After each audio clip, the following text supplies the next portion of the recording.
एक बारिश की बूंद आसमान से नीचे गिर रही थी। उसके पास 3 रास्ते थे। अगर वो गर्म तवे पर गिरती तो उसका अस्तित्व तुरंत जल कर खत्म हो जाता। अगर वो गंदे नाले में गिरती तो वो खुद भी गंदी और बेकार हो जाती। लेकिन वो बूंद एक खुले सिप ऑयस्टर के अंदर गिरी और कुछ समय बाद एक कीमती मोती बन गई। मॉरल ऑफ द स्टोरी ये है कि सही चुनाव हमेशा उन लोगों और मकसद के साथ जुड़िए जो आपकी कीमत बढ़ाएं, न कि आपको मिटा दे।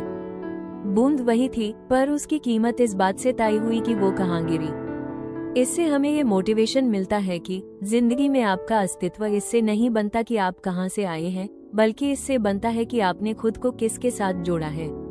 मोती बनना है या कोयला, ये आपकी संगत तय करती है।